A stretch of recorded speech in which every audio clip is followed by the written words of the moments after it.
United States women have been just crushing it out here. I just went through the medal count yesterday, and the only country they would trail is China if the U.S. women were their own nation. How did we get here where they're just so dominant?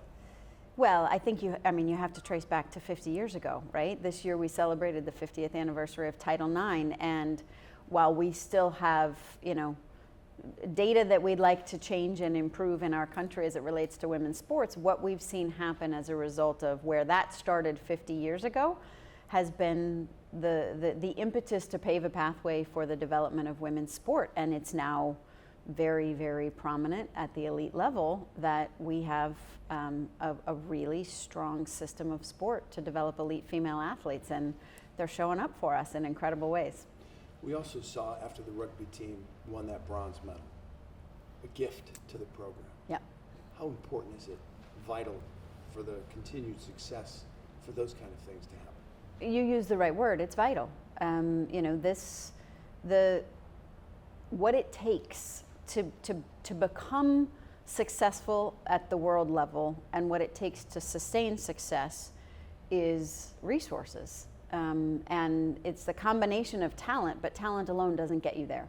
You have to have the resources behind it. So to see that commitment to women's rugby puts them in a position where they now can look forward and say, we have the potential to sustain excellence and to build on it. And over time, if you ride that wave, you can create the kinds of programs that are dominant games after games. So that one is big. It's really big, and thanks to Michelle Kang for her gift.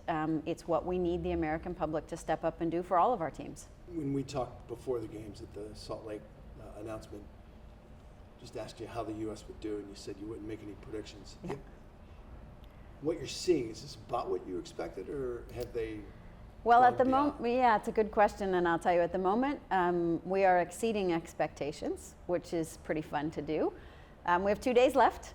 There's a lot on the line in these last couple of days, but we are performing exceptionally well across the board as a team, and that's showing up in the way that sport does. We've missed some that we thought we'd see, and we've gotten some that we didn't expect or weren't sure we could get. And so that's the promise. It's the beauty of the Olympics. When you see an athlete do something none of us are sure, even they're not sure they can do, we take that home with us and pack it away for inspiration. Yeah. Is that the beauty of the Olympics? Is that why people just love it so much? Is because of those people that come from nowhere? And we know it's very difficult to achieve that gold medal no matter who you are. It's the humanity of it, right? It's real. These are, quote, normal people who are achieving extraordinary things and putting themselves out there in an incredible way that I think all of us look at it and say, man, I can do that, or what if I could do that, or I want to try that.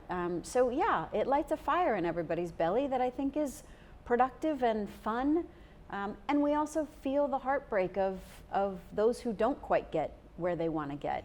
We know what that feels like as humans. We know what it feels like to not quite get something done you want to get done. And so we ride these journeys with them at a very emotional level. That's what this is about. The torch will be passed to LA at the closing ceremony, so to speak. What can they learn from what they've seen? What can they take from Paris? Paris has done a beautiful job.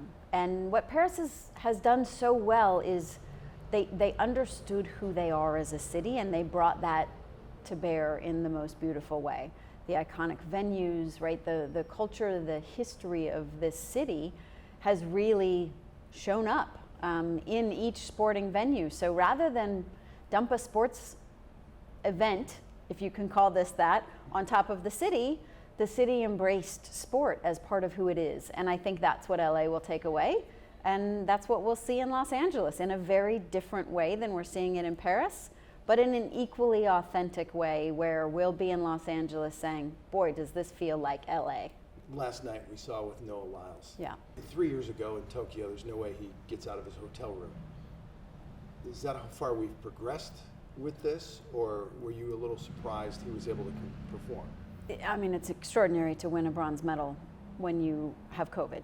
So I think we have to say it just speaks to the talent and the physical condition that Noah is in as a human. But the whole circumstance, the fact that he was able to compete in a way that everybody knew and understood would be safe to him and safe to those around him, it speaks to how far we've come. And frankly, what COVID is and how it manifests itself is different than where it was as a disease a few years ago too. So it is progress.